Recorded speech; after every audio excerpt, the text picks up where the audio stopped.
இந்த தேர்தல் வந்து இன்னைக்கு ஆளும் பாஜக வந்து என்னமோ நம்பர்லாம் 370 400ன்னு கற்பனை செஞ்சுட்டு இருந்தாங்களே தவிர என்றைக்குமே 280 தாண்டது கஷ்டம். 220 30 வர்றதுக்கு நல்ல வாய்ப்புன்னு நான் கருதி கொண்டிருந்தேன். 10 வருஷம் சும்மா ஏமாற்றி சொன்னவர்கள் எதுவும் செய்யாமல் இன்னும் 20-24 வருஷத்தில் நான் ஏதோ பண்ணி கொடுக்குறேன்னு சொல்கிறது இடுபடாது என்று நினைத்தேன்.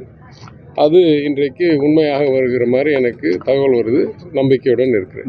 இந்திய ஜனநாயகம் பெற்ற பிறகு மிக முக்கியமான தேர்தலாக இரண்டாவது சுதந்திர போராட்டத்துக்கு ஒப்பிடும் வகையில் நடந்து கொண்டும் இந்த தேர்தலில்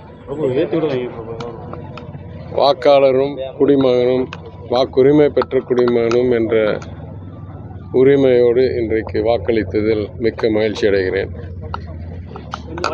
இந்த ஒரு மாத பிரச்சாரம் மிகவும் உற்சாகமாக மக்களுடைய ஆதரவோடு நடந்தது. சென்ற முறை மதுரையில் பெற்ற வெற்றியை தாண்டி இந்த முறை சிறப்பாக வெற்றி பெறுவோம் என்ற நம்பிக்கை எனக்கு இருக்கிறது. அது மட்டுமில்லை, சென்ற முறை 39 தொகுதியில் 38 தொகுதியில்தான் எங்கள் கூட்டணி வெற்றி பெற்றது. இது அந்த ஒரு பிழைவை திருத்தி இந்த முறை 39 தொகுதியிலும் வெற்றி பெறுவோம் என்ற நம்பிக்கையுடன் மிக்க மகிழ்ச்சியுடன் குடிமகன் என்ற உரிமையும் கடமையும் இன்னைக்கு நிறைவேற்றியிருக்கிறேன். அகில இந்திய அளவில் முடிவுகள் எப்படி வரும்? அகில இந்திய அளவில் வரும் தகவல்கள் நான் என்றைக்குமே என்னை பொறுத்த வரைக்கும் எனக்கு இருக்கிற அனுபவம், தகவல் தொழில்நுட்ப அணி ஆரம்ப காலத்திலிருந்து செய்த பணி. எனவே 8 ஆண்டுகள் பல நுட்பங்கள், பல ஆராய்ச்சிகள், பல சர்வே மெத்தடாலஜிகள் எல்லாம் பார்த்த அடிப்படையில் எனக்கு என்றைக்குமே ஒரு நம்பிக்கை இருந்துச்சு. இந்த தேர்தல் வந்து இன்றைக்கி ஆளும் பாஜக வந்து என்னமோ நம்பர்லாம் 370 400ன்னு கற்பனை செஞ்சுட்டு இருந்தாங்களே தவிர என்றைக்குமே 280 தாண்டது கஷ்டம். 220 30 வர்றதுக்கு நல்ல வாய்ப்புன்னு நான் கருதி கொண்டிருந்தேன். நேற்று ஒரு மிக முக்கியமான கருத்து கணிப்பு வெளியே வந்திருக்கு.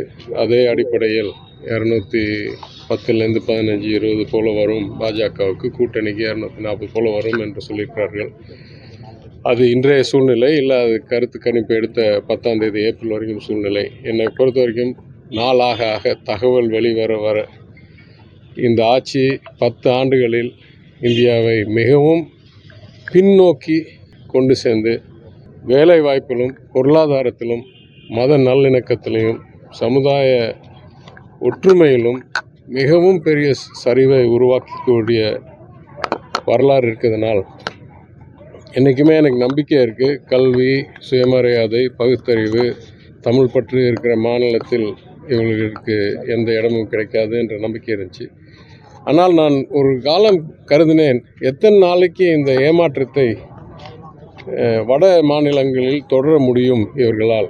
ஏன்னா கல்வின்றது ஒரு புறம் இருக்கட்டும், நம்ம வந்து மனிதர்களாக, ஹியூமன்ஸாக பயாலஜிக்கல் எவல்யூஷனில் எது உண்மை, எது தவறு, எது ஆபத்து, எது பாசத்தோடு இருக்கணுன்றது நம்மளுக்கெல்லாம் உள்ள ஒரு ஜெனட்டிக், ஒரு செல் லெவலில், டிஎன்ஏ லெவலில் இருக்கிற ஒரு தனித்துவம் மனிதர்களுக்கு.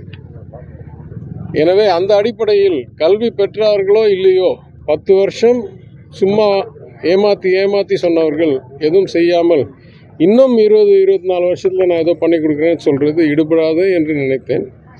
அது இன்றைக்கு உண்மையாக வருகிற மாதிரி எனக்கு தகவல் வருது. நம்பிக்கையுடன் இருக்கிறேன். நன்றி சார்.